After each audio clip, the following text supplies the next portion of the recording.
Glória a Deus. O apóstolo Gelson é um grande amigo, um irmãozão que Deus nos deu e vai estar ministrando hoje e amanhã. E quinta-feira da semana que vem nós vamos começar a escola profética. Por enquanto é só introdução. Quinta-feira da semana que vem começa e você não pode perder. Amém? Então todos estão convidados. Traga mais um, traga os doentes, traga as pessoas que estão angustiadas, pessoas que estão depressivas, e vamos buscar o Senhor. E com certeza a glória do Senhor vai se manifestar. Meu irmão, fique à vontade. Deus te abençoe e te use. Amém. Eu também sou neto. Amém. Boa noite, povo de Deus, graça e paz, todos apaixonados, famintos, sedentos e desesperados por Jesus. Amém, igreja? Muito bom poder estar com vocês, ter comunhão, reencontrar, servir, ministrar, aprender, trocar experiências com o pastor de vocês. Sou fã do apóstolo Eudésio. Essa noite eu quero trazer um fundamento da palavra e aproveitarmos o tempo juntos para orarmos e nos entregarmos à doutrina da imposição de mãos. Eu entendo que alguns meses atrás nós estivemos juntos aqui e tivemos muito conteúdo teórico como o tempo de oração. Então está gravado lá no YouTube aqueles ensinos. Você pode pegar papel, caneta, assistir, tirar dúvida, informação bíblica, informação teológica. No final de cada palavra, geramos uma atmosfera e oramos, mas sempre muito preocupados com o horário. Então, essa nossa manifestação agora, do próximo final de semana, que é o objetivo ser o inverso. Ensinos extremamente devocionais, só para pontuar, e a maior parte do tempo com imposição de mãos, unção com óleo e atmosfera de adoração. Não adianta eu sair orando pelos problemas da galáxia se a galáxia não estiver numa atmosfera de intercessão, de adoração, num ponto de ruptura. Então eu quero falar um pouco sobre isso essa noite, sobre nós nos prepararmos para receber, nós nos prepararmos para conectar, nós nos prepararmos para o êxtase, nós nos prepararmos para a ativação, nós nos prepararmos para a impartição do Espírito. No final de semana vamos fazer umas palavras bem profundas aqui, as duas, que vai chocar assim na teologia da cidade, mas as outras 3, 4 reuniões é imposição de mãos, é unção com óleo, entendeu? É fenomenologia. E não adianta você ter a necessidade de estar numa atmosfera de glória se você não treinar a sua alma, a sua mente, o seu espírito a dar a resposta adequada para ela. Existe um negócio justamente poderoso, tanto para o bem quanto para a destruição. De tantas coisas extraordinárias na Bíblia, a glória de Deus, o poder do Espírito Santo, a fé, é uma das coisas assim mais incríveis que existe. Lá no início do movimento pentecostal, em Los Angeles, o irmão Simon e tantos outros pioneiros do falar em línguas, do interpretar e do profetizar, eles deram muita ênfase por uns 30, 40 anos aproximadamente.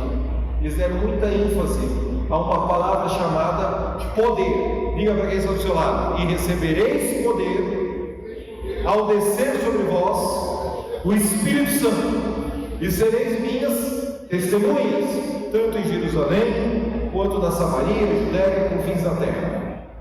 Atos capítulo 1, versículo 8, choveu uma molhada. Amém?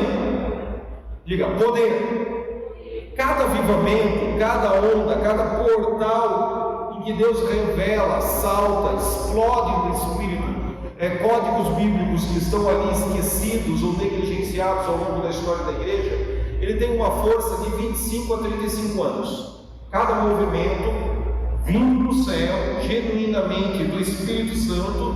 Não estou falando de fenomenologia da religião mecânica e manipulada pelo homem. Esses portais que vêm, normalmente eles duram em média 25 a 35 anos. E é mais ou menos esse o período quente do mover pentecostal. Ele se espalhou, até hoje existe igreja pentecostal se espalhando ao redor do planeta Terra, mas o momento de glória, de influenciar a psique das nações, foi essa primeira e talvez a segunda geração dele. Logo depois, ali nos anos 50, nos anos 60, nos anos 70, já existe um esfriamento do avivamento pentecostal, e Deus desperta novamente uma multidão de pessoas. Existe uma segunda geração, existe um novo portal de glória que se abre, existe um novo mover, novamente aquilo que eles haviam incubado fé, numa expectativa santa de receber algo da parte de Deus, agora outras pessoas estão incubando fé, e surge então o neopentecostalismo. Surge então o movimento de comunidade, surge então as igrejas em células, surge agora um novo Pentecostes, o Pentecostes do Pentecostes, o renovo do Pentecostes, porque o Pentecostes já estava institucionalizado, já estava rico, já havia construído templos, já havia uma briga entre negros pentecostais que oram em línguas para a Church of God, brancos pentecostais que oram em línguas para a Assembleia de Deus, e um brigava com o outro, e foi entristecendo o Espírito Santo no seu avivamento, mover inicial. Não viabiliza o que Deus estava fazendo através deles, mas diminuiu a intensidade. Agora então tem um segundo, tem um novo avivamento. E agora nessa onda dos anos 50, 60, 70, a palavra que eles mais falam na boca deles, eles continuam falando a palavra, poder do Espírito Santo, mas agora a segunda expressão que mais brota na mente deles, salta como uma rema no Espírito, é fé. Diga, fé. Fé. Romanos 4,13, Romanos 8 e tantos outros versículos que falam sobre o ministério da palavra da fé, o ministério da fé. Diga, eu creio, por isso eu falo. Diga, nós cremos, por isso nós profetizamos. Este é o espírito da fé. Poderia citar Romanos, trazer à existência as coisas que não são, como se já fossem. Poderia citar Jesus e a parábola do monte: se tiveres fé do tamanho de um grão de mostarda, fala com esse monte e ele se arremessa no mar. Enfim, nessa segunda onda de avivamento, já na metade do século 20, dos anos 1950, 60, 70, a ênfase então é fé. Eles continuam falando do poder do Espírito Santo, eles continuam com o código do poder do Espírito Santo para testemunhar, eles continuam com o fogo evangelístico, mas acrescenta-se uma ferramenta a mais: fé. E aí, no final dos anos 90, início dos anos 2000, na virada do século 20 para o século 21, Toronto talvez tenha sido pioneiro nisso, depois Pensacola e tantos outros movimentos ao redor do mundo. Década de 70, o avivamento coreano em Seul, com as células e os cultos nos lares. Agora já esfriou o avivamento da Coreia do Sul, mas deixou um legado de transformação social. Nessa nossa geração, de nós e de vocês, dos barriguinhos da idade do Becker e do apóstolo Désio e de vocês, abre-se um novo portal. E quem receber isso no Espírito e multiplicar isso na sua cidade, no seu país, na sua denominação, na sua convenção, na sua igreja local, vai fluir no que Deus está fazendo no corpo de Cristo em toda a cristandade. E agora, nessa atual estação, a ênfase em verdades milenares que estão na Bíblia. Ninguém inventou isso do nada, isso está na Bíblia, mas está saltando, está brotando, está avivando mentes e corações. É uma palavra chamada glória. Diga para quem está ao seu lado: glória. A glória do Pai nos filhos maduros, para pôr em liberdade todos os espíritos elementares, toda a criação que sofre, que geme, que vibra na frequência eletromagnética de pecado, prostituição, suicídio, depressão, morte, enchente, terremoto, catástrofe, vulcão, doenças, pandemias e assim por diante. Então são três palavras que você vai levar para a sua casa essa noite. Diga comigo: fé, poder, fé e a glória. Nunca se falou tanto da glória quanto nesses últimos 10, 20 anos. Nunca se compôs tanta música sobre a glória de Deus quanto nesses últimos 10, 20 anos. Nunca se escreveu e se falou congresso sobre a glória de Deus, a glória do Pai. o que o apóstolo Paulo fala? Diga para quem está chamado: Cristo em nós, a esperança da glória. Deveríamos fazer uma teologia sistemática de poder, deveríamos fazer uma teologia sistemática aqui de 2 horas falando sobre fé, e uma teologia sistemática aqui de mais 2 horas falando só sobre a glória. Diga: a glória é o que nos transforma. Eu não sou transformado de culto em culto. Você não é transformado de retiro em retiro, de acampamento em acampamento, de evento em evento, de campanha de oração em campanha de oração, de vir à igreja ou não vir à igreja. Diga: nós somos transformados dia após dia, de glória em glória. 1 Coríntios capítulo 3, versículo 18. É a glória que nos transforma. Se nós tivéssemos a disciplina de dobrar os nossos joelhos, quebrantar o nosso coração, rasgar a nossa alma, misturar lágrima com pó, choro, quebrantamento, ajoelhados no quarto da nossa casa, até que, depois de 4 horas, 6 horas, 5 horas orando, clamando, cantando, invocando a presença manifesta da glória do Senhor, até que essa glória nos envolvêssemos, seríamos quase como um alienígena, assim.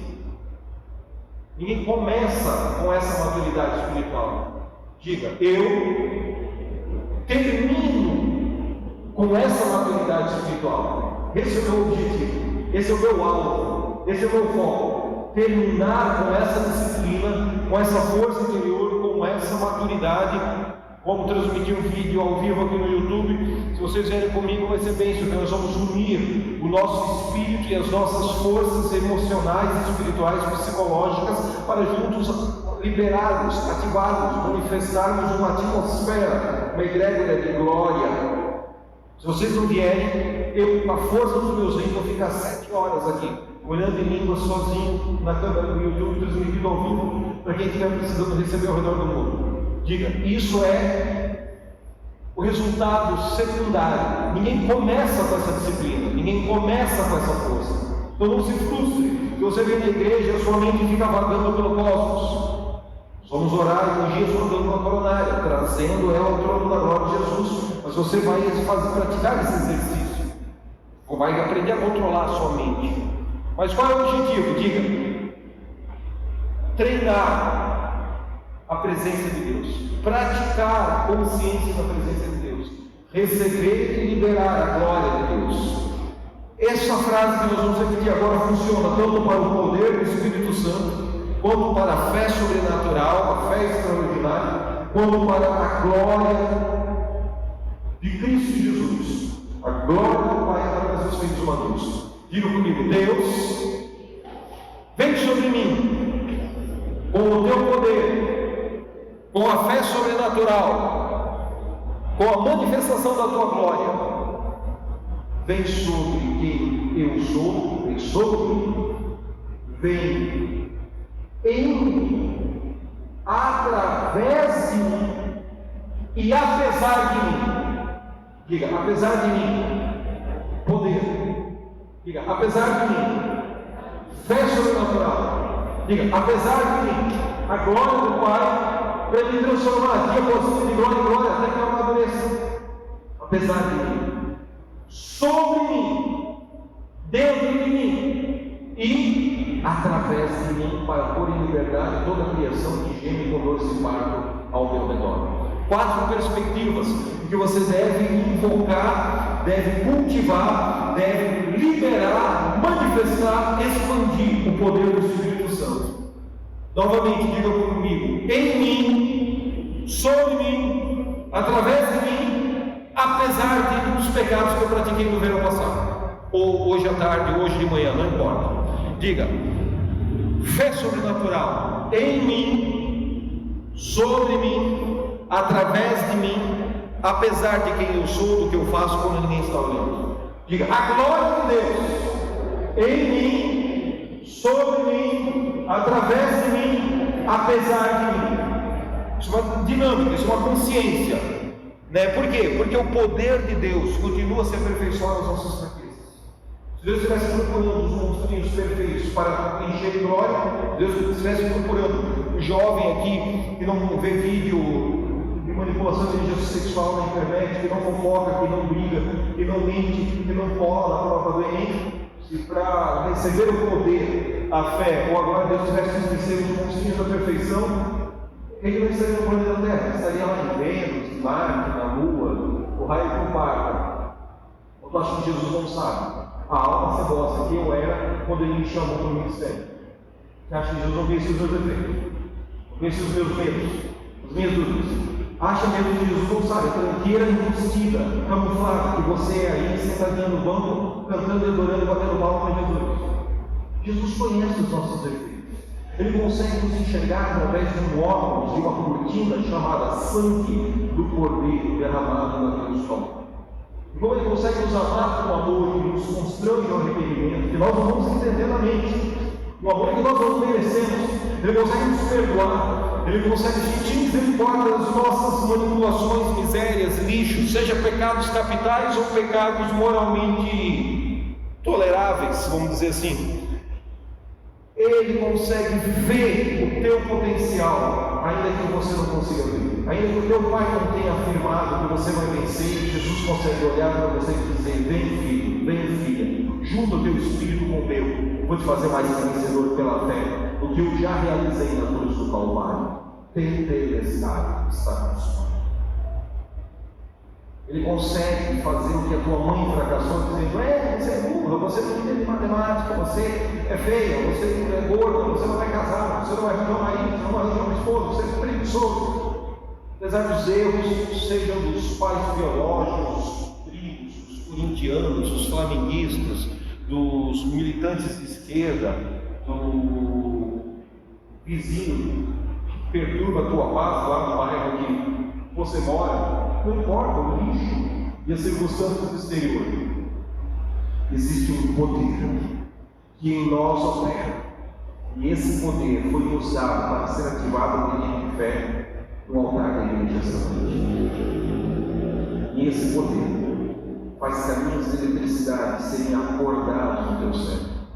Todo bloqueio para a matemática vai ser destravado agora. Todo bloqueio para idiomas, línguas, inglês, espanhol, alemão, francês, vai ser desbloqueado agora. Nessa missão, nessa posição de mãos e nesse comando. Não é porque eu estou orando por você, porque nós estamos gerando uma atmosfera de Deus, porque nós estamos unindo os nossos espíritos ao propósito e estamos manifestando uma glória, uma fé e um poder sobrenatural de Deus para o resultado específico. Quem disse que a unção de Deus é só para as coisas do templo, é só para as coisas da religião? Nós temos que agarrar as mecânicas de repetição que nos são dadas. Eu comecei falando que não adianta ir para o culto, que o culto não transforma, o que transforma é a glória de Deus. Mas por que nós vemos ao culto? Porque nós não temos essa disciplina, essa maturidade. Porque nós não existimos sozinhos no Éden, peladores, comendo o fruto do conhecimento do bem e do mal. Não, nós existimos na sociedade corrompida pelo pecado.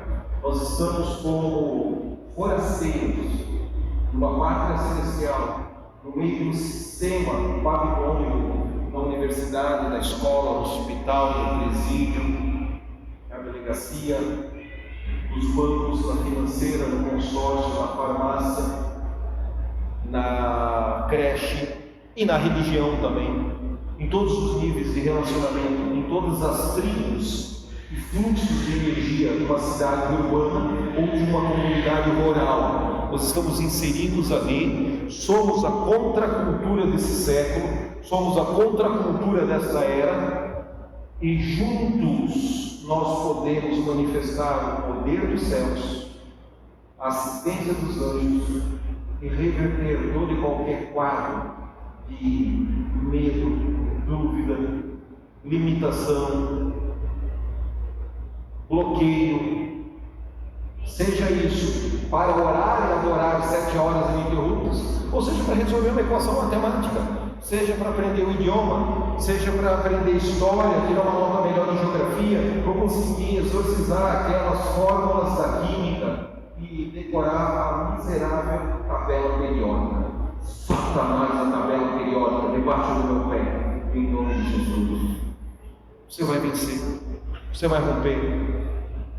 na tua disciplina, na tua luz, Ele vai te acrescentar uma graça. Não pense você que você resolve na fé se não tiver disciplina e a repetição do aprendizado.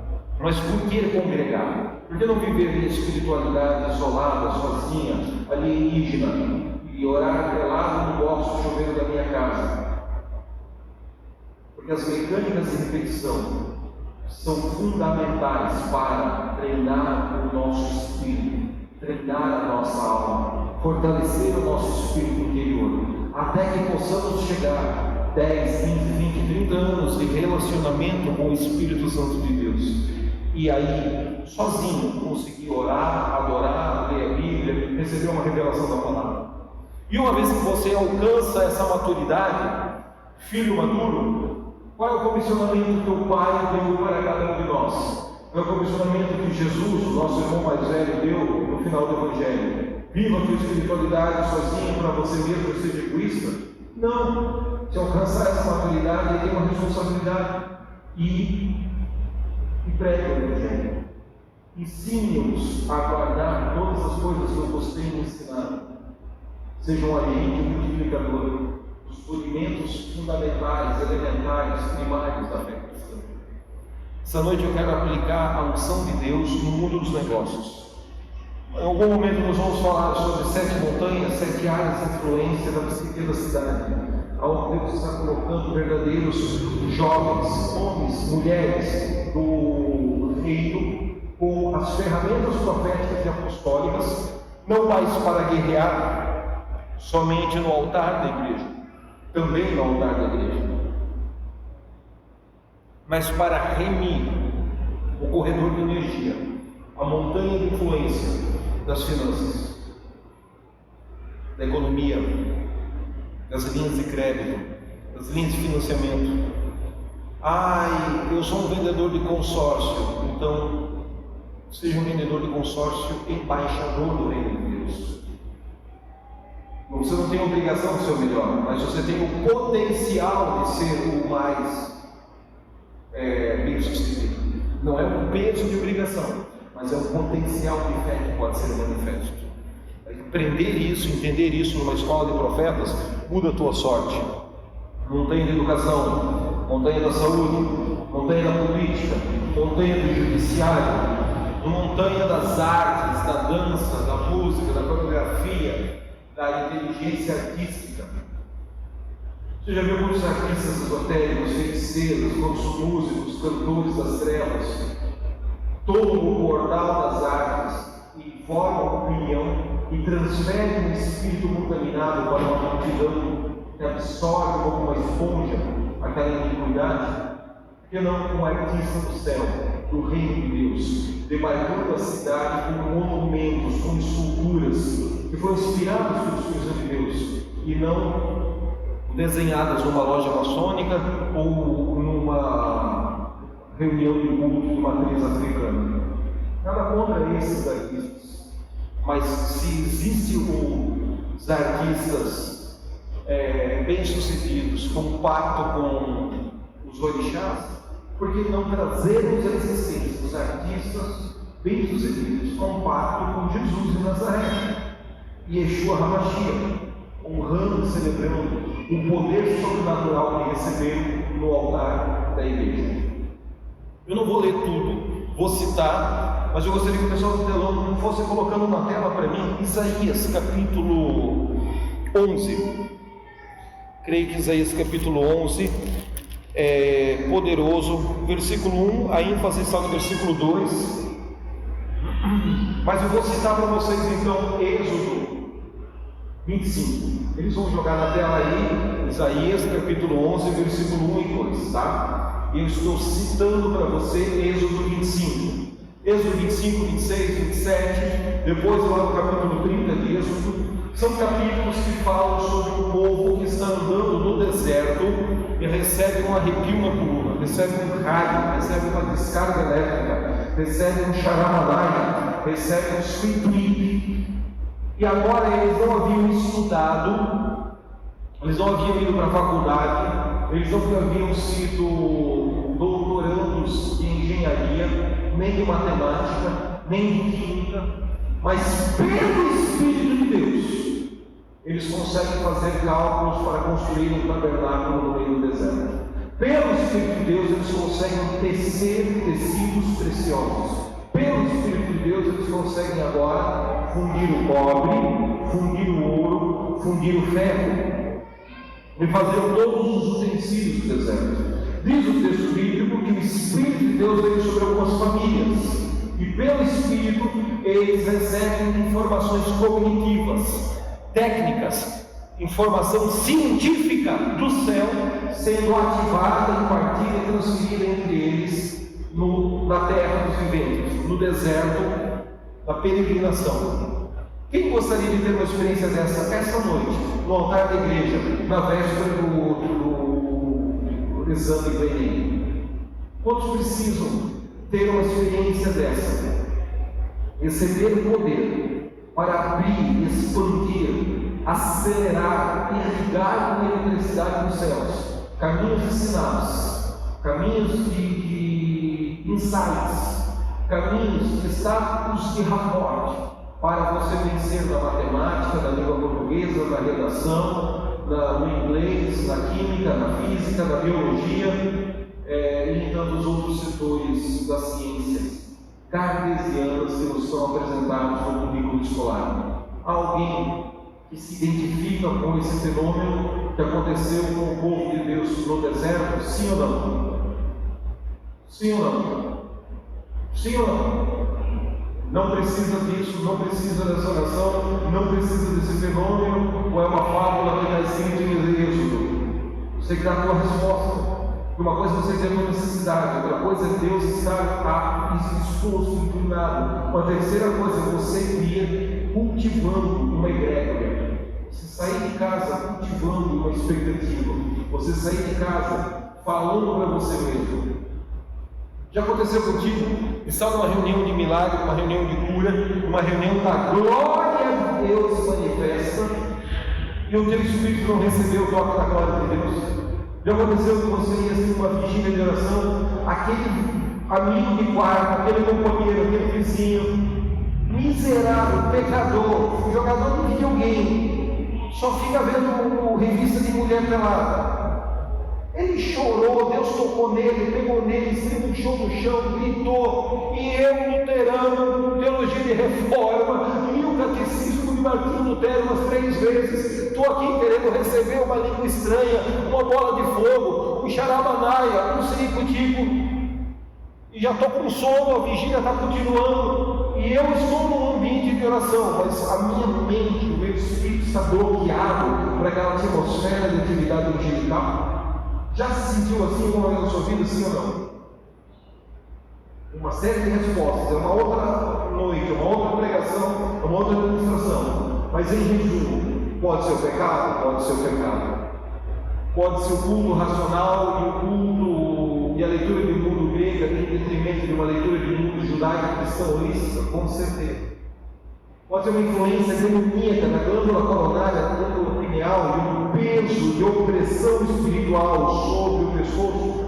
Em alguns casos, sim. Em outros casos, você unge o pescoço, unge a glândula coronária e o cara não sente nada. Pode ser um momento de fadiga emocional, de fadiga espiritual, em que eu já experimentei a glória de Deus nos retiros, nos acampamentos, nos vigílias de oração do passado, mas eu estou frustrado com Deus, estou frustrado com a irmã Zefinha, com o irmão Severino, com alguém da congregação por algum motivo, e eu estou me sentindo como João Batista, o cara que trouxe a profecia mais vertical, mais intensa e mais importante de todas as Escrituras. João Batista disse: este é o Cordeiro de Deus que tira o pecado do mundo. E meses depois, João Batista está no cárcere, sem sentir um xaramanaia, um ciricutico, um arrepio. Com certeza ele devia ter anjos ao seu redor, mas ele não estava mais com as faculdades do seu espírito de adorador, do seu espírito de profeta, do seu espírito de homem de Deus ativas. As faculdades do homem espiritual do profeta João Batista estavam agora embotadas, cauterizadas, concretadas, e ele não conseguia dar a resposta para que a glória de Deus vivificasse, ressuscitasse e fortalecesse ele. O diabo sabe que se você estiver cheio do poder do Espírito Santo de Deus, você é um trator em alta velocidade que vai destruir ele. O diabo sabe que se você está cheio do conhecimento e da prática, do exercício, da palavra da fé, da cultura da fé extraordinária, você é um trator em alta velocidade que vai atropelar esse demônio, esse Satanás. Ele sabe que se você estiver cheio do conhecimento da glória de Cristo, manifestando a glória do Pai, apesar de sermos vasos de barro, apesar de sermos vasos de honra ou vasos de desonra na casa do Senhor, apesar das nossas limitações, ora na montanha em santidade, contemplando face a face o Todo-Poderoso, ora um bando de caco velho, no vale dos ossos secos, só vemos esqueletos, só vemos osso no nosso lugar. Mas não importa o momento que você está, depois de uma jornada de estudo, depois de um ano, depois de uma militância política que não correspondeu ao resultado que você esperava, depois de vir à igreja e perder uma namorada, perder um namorado, a alma é abatida. Mas você tem que decidir se você vai se relacionar com Deus nas faculdades da alma ou se você vai se relacionar com Deus na habilidade e na faculdade do teu espírito, recriado em Cristo Jesus, em novidade de espírito, como eu citei no dia de hoje. E brinquei ainda dizendo, em juventude de espírito. Você cheio da glória de Deus, diga, o diabo tem medo, ele corre. Então ele precisa romper com a tua comunicação com o céu. Ele precisa romper com a tua comunicação com a igreja local. Ele precisa minar o teu relacionamento com os irmãos da igreja, porque no final dos jovens você estava sem dinheiro, não pôde ir para a pizza e ninguém quis pagar pizza para você. Mas você é um cara que paga pizza para muita gente ao longo desse ano. Ele precisa usar alguma coisa assim da sociologia, da política, do relacionamento. Entendeu? Puxa, eu queria namorar ela, levou uma rápida, chegou aqui e estava falando com a menina. Agora eu fico constrangido de frequentar aquela igreja, eu vou achar uma outra igreja para congregar. O diabo precisa enfeitiçar essas bobagens na nossa mente para quebrar a nossa comunicação, porque aí você vai se isolando, aí você vai se amargurando. Aí João Batista começa a sentir ciúme, que os discípulos de João Batista já não estão mais indo no cárcere conversar, orar e levar marmita, cuscuz com charque, o João Batista comer. Os discípulos de João Batista agora estão indo nas grandes reuniões de milagre, na multiplicação de pão, de peixe, nos cultos, nas reuniões de cura, que Jesus, o primo de João Batista, está realizando na Palestina. E aí João Batista vai permitindo que as faculdades do seu espírito não entrem mais em íntima comunhão com os filhos de Deus. E ele começa a dar uma de Asaf, o salmista, no livro da adoração, no templo de Salomão. Ele começa a questionar a justiça de Deus. Deus estava cheio do Espírito Santo. Deus, eu estava cheio do teu poder. Deus, eu estava cheio de fé e ousadia. Eu olhei nos olhos de Herodias, eu olhei nos olhos do Herodes. Eu falei, não te é lícito possuir essa mulher, porque ela é do teu irmão, a tua mulher é outra. E a Salomé veio dançando lá e manipulando a energia sexual de Herodes e acabou pedindo a cabeça de João Batista decapitada numa bandeja de prata. Como Deus, de repente, se torna distante em relação a João Batista. E algumas páginas da Bíblia atrás, eles eram tão íntimos, eles eram tão amigos. João Batista é o cara que mais batizou gente no batismo de arrependimento no deserto, cara. Como isso aconteceu? Aconteceu da mesma forma como acontece com qualquer jovem da igreja nos dias de hoje. Não só da igreja Batista Shaddai, do Ministério Refúgio, em Araguaína, mas qualquer jovem que vai se afastando do Brasil. E nas primeiras horas, nos primeiros momentos, você ainda é uma brasa incandescente, você ainda é uma brasa viva, você ainda é um carvão pegando fogo, tocha, labareda, guerreiro de Jeová, destruidor de dragões, caçador de demônios. Mas você vai se isolando da comunhão com os outros neuróticos da mesma janela etária, da mesma idade que você. as mesmas imaturidades da alma que você pratica. E de repente você só começa a achar defeito. Começa a achar defeito do pastor, começa a achar defeito do líder, da esposa do líder, do cachorro do líder, da namorada que te deu fora, do menino que não te tratou bem. A coisa começa a desencadear na tua psique a mesma armadilha que desencadeou na mente de João Batista.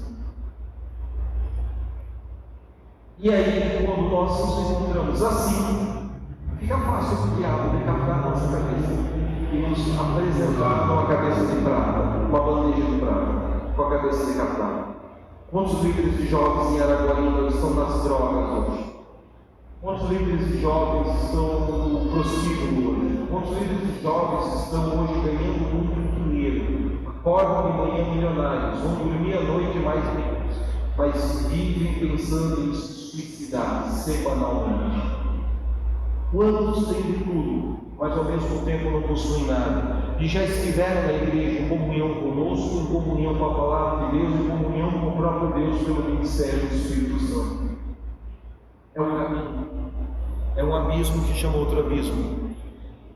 É um processo de desligar a nossa comunicação uns com os outros, com a igreja local, com o altar da igreja e com o ministério do Espírito Santo.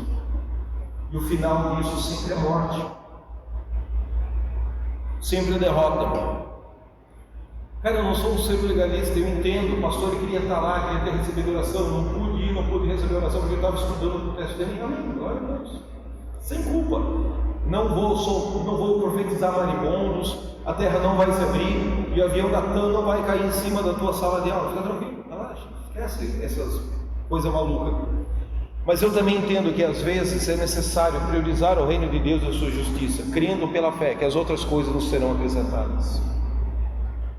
Sobre o Messias, Jesus, o Hamashia, Isaías 11 chama Jesus de o renovo, o broto, o rebento, o brotinho. Imagina uma árvore que foi cortada, de repente ao cheiro das águas, alguém rega ela e nasce um broto ali que vai ressuscitar aquela árvore. Esse broto se chama o renovo. Esse o renovo é Jesus. E em Isaías capítulo 11, versículo 1 e 2, diz assim, as 7 operações dos 7 Espíritos de Deus sobre a cabeça de Jesus. Isaías 11, 1 a 2. Porque brotará um rebento, ou renovo, conforme a sua tradução, do tronco de Jessé, das suas raízes, um renovo frutificará. Está falando do descendente de Davi. Jessé é o pai de Davi. Próximo versículo.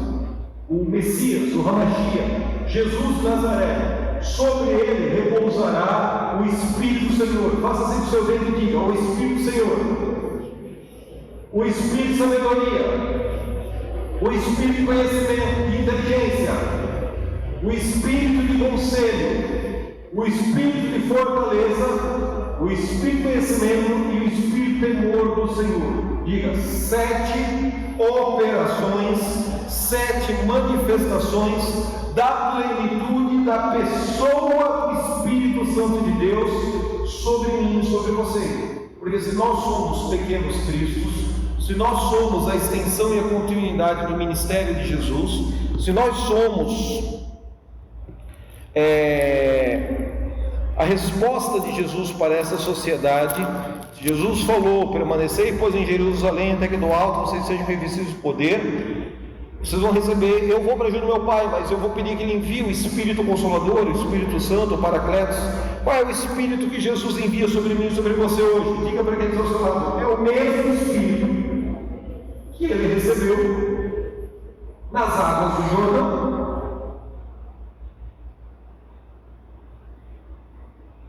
É o mesmo Espírito.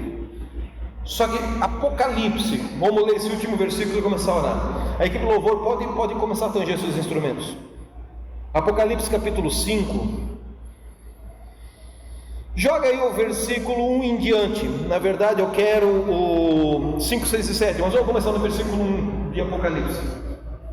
5:1. João, ele bate descrevendo a visão profética que ele está tendo. E vi na mão direita, na destra, do que estava sentado sobre o trono, um livro escrito por dentro e por fora, selado com 7 selos. Diga: 7 chaves, 7 selos, 7 cadeados, 7 Espíritos de Deus. Próximo versículo. E viu um anjo forte bradando com grande voz, e esse anjo pergunta: quem é digno de abrir o livro e desatar os 7 selos? Terceiro, ninguém no céu, nem na terra, nem debaixo da terra podia abrir o livro, nem sequer olhar para ele. E eu chorava muito. Quem é eu que estou chorando muito? É João Batista, é João o evangelista, João o apóstolo do amor. É esse João que está narrando a visão. E eu chorava muito, porque ninguém fora achado digno de abrir o livro, nem de ler, nem de olhar para ele. Próximo versículo. E disse-me um dos anciões: não chores mais, eis aqui o leão da tribo de Judá, a raiz da vida, aquele que venceu para abrir o livro e desatar seus 7 selos. Quem é esse? Próximo. E olhei, e eis que estava no meio do trono e dos 4 seres viventes, e entre os anciões, os 24 anciões, um cordeiro, como que havendo sido morto, tinha 7 chifres, 7 pontas, diz essa tradução, tinha 7 olhos, que são os 7 Espíritos de Deus, enviados a toda a terra. O que Isaías capítulo 11, versículo 2 diz para nós? Ele dá o nome dos 7 Espíritos de Deus. Diga: Espírito do Senhor, venha sobre mim e se assenta sobre a minha cabeça. Espírito de conhecimento, venha sobre mim e se assenta sobre a minha mente. Diga com fé: Espírito de inteligência espiritual, inteligência natural, se assenta sobre mim. Porque se esses 7 Espíritos estão ali, e a verdade fala que são enviados a toda a terra, você consegue crer que eles são enviados a Araguaína? Espírito do Senhor, Espírito de sabedoria, Espírito de inteligência, Espírito de conselho, Espírito de fortaleza, Espírito de conhecimento, Espírito de emoção. Pode deixar esse versículo aí. Se coloca em pé, só que já estão nas suas mãos. Quando Paulo escreve os Colossenses no capítulo 1, ele ora e diz assim: ele escreve dizendo assim: oro para que vocês sejam cheios de inteligência espiritual. Oro para que vocês sejam cheios de espírito de conhecimento e inteligência espiritual. Paulo sabia como funcionam esses 7 Espíritos de Deus. Ele sabia que conscientemente eu posso invocá-lo, eu posso liberar ele sobre você. Que conscientemente eu posso ativar isso numa área ou numa necessidade específica. Vocês já conheceram algum missionário que esteve no Amazonas e ele falou de um irmão que não sabia ler, ficou 10, 15, 20 anos com uma Bíblia, chorando debaixo de uma árvore, e de repente uma bola de fogo pega a cabeça desse irmão, e hoje esse irmão aprendeu a ler pelo fenômeno do Espírito Santo? Você já ouviu falar disso, sim ou não? Eu já dormi com pessoas assim. Eu já dormi na casa de pessoas que receberam uma bola de fogo e aprenderam a ler no interior do Amazonas, lá na vizinhança de Manaus, pelo poder do Espírito de Deus. Nunca foram para a escola. Você conhece pessoas que aprenderam a falar outros idiomas e aprenderam a falar esses outros idiomas pelo Espírito, por um toque sobrenatural do Espírito de Deus na sua mente? Eu já preguei em conferências com pessoas assim. Ana Mendes, por exemplo, acho que falou 8 idiomas, estudou acho que os 2, o resto recebeu pelo Espírito, de uma forma sobrenatural, por um toque de glória. Eu encerrei uma escola de profetas em Cascavel, no Paraná. Porém, tem um ensino muito parecido com esse que nós fizemos um exercício de oração muito parecido com esse que nós vamos fazer aqui agora. Uma senhora de uns 50 e poucos anos de idade, idosa, sonhou com uma fórmula matemática. Acordou, não conseguia lavar a louça, não conseguia fazer nada, até que ela sentou, pegou o papel e o que estava na imagem mental fixa no cérebro dela, ela desenhou. Deu para a filha. A filha estava estudando no 3º semestre de Química e a filha levou para o professor dela. Meu professor, eu ainda não cheguei no nível avançado de química para entender essa fórmula, mas a minha mãe sonhou e estava essa ideia fixa na cabeça, e só conseguiu lavar a louça e cozinhar lá em casa, depois que ela rabiscou e entregou esse papel para mim.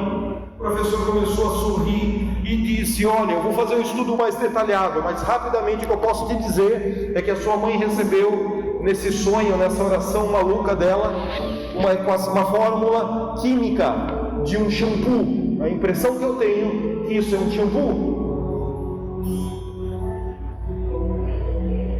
Ela não estudou, aquela mulher sabia costurar, era a melhor costureira, mas ela não queria absolutamente nada de shampoo e da indústria química e produção de cosméticos. O Espírito ela recebeu o Espírito tipo desse.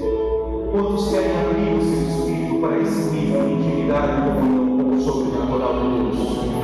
Quantos querem abrir o seu Espírito para não só ter uma paz que excede o plano de entendimento durante o teste do Enem amanhã, mas também ter uma graça celestial? E aí que você se saia mal amanhã, depois da oração de hoje, você vai aplicar mais disciplina, mais foco.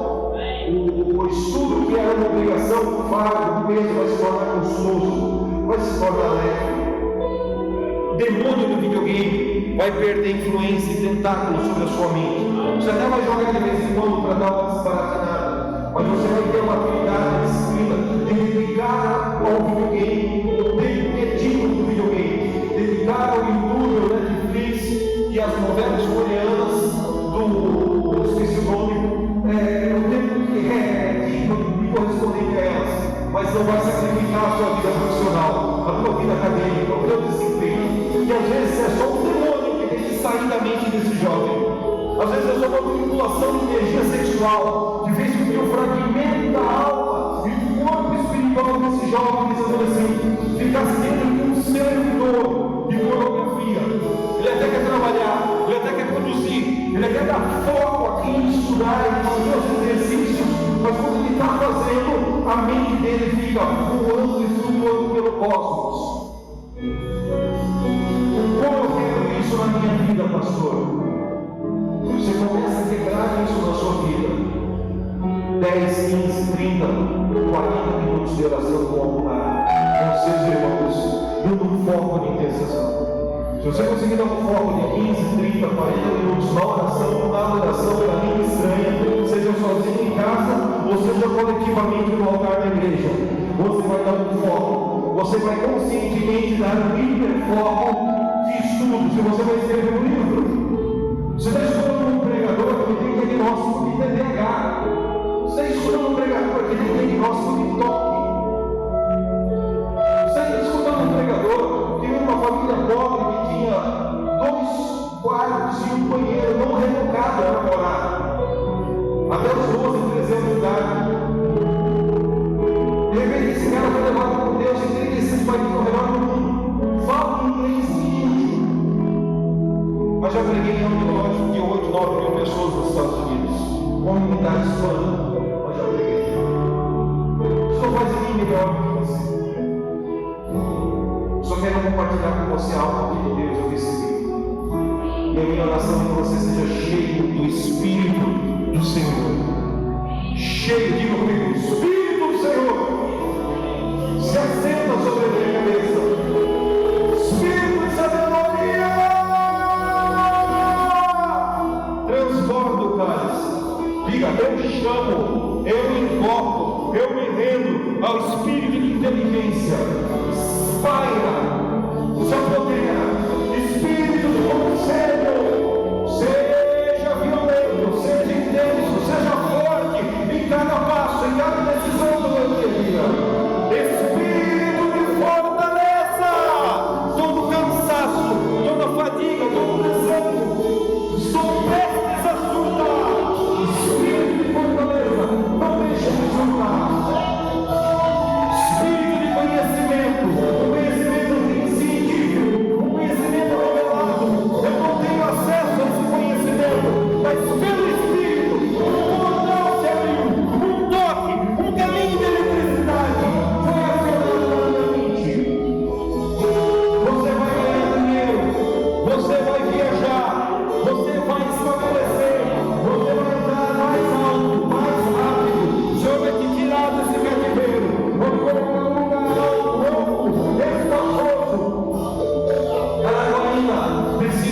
jovens ativados no conhecimento profético. Mas apesar e além de tudo isso, nunca se esqueça do espírito do temor do Senhor, porque o temor do Senhor é o princípio de toda sabedoria.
Receba poder para vencer amanhã no teste do Enem.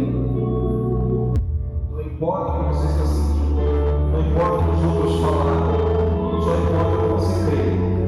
Assim como você crê, assim como você está determinando, assim vai se manifestar.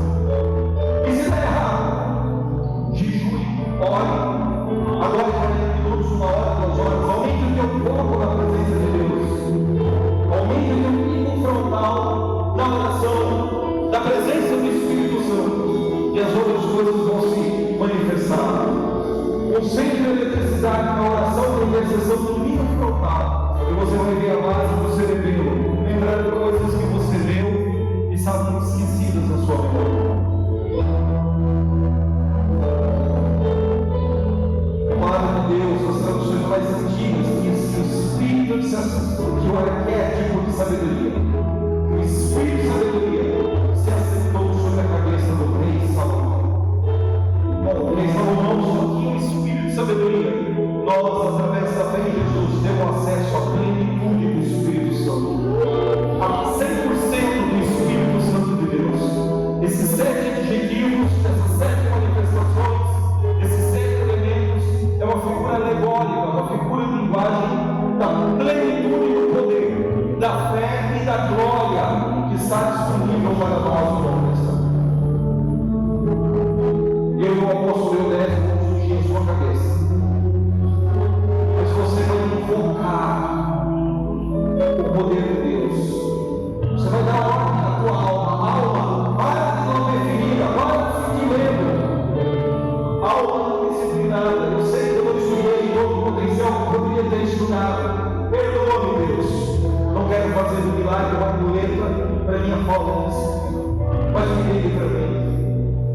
você faz, traz a memória aquilo que foi falado na sala de aula.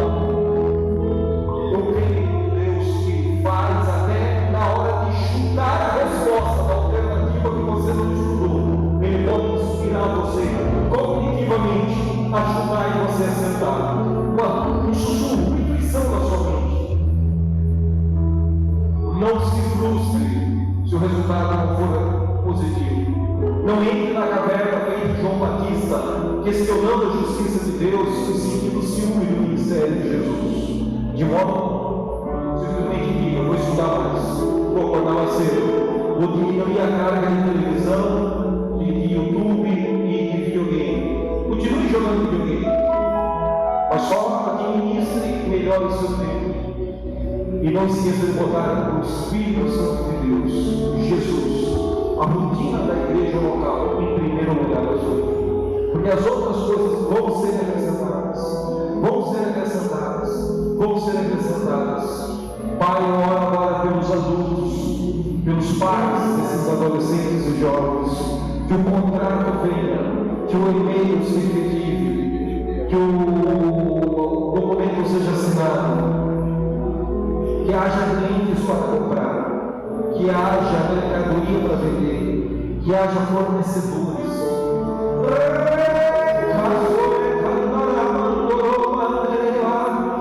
Dê-nos 3 passos para frente, por favor. Vocês estão com medo de nós pensarmos vocês. Eu sei que lá atrás o som fica mais nítido e aqui o som fica mais fone. Mas vem mais para frente, vem mais para frente, vem mais para frente. Você na mão de alguém que vai receber um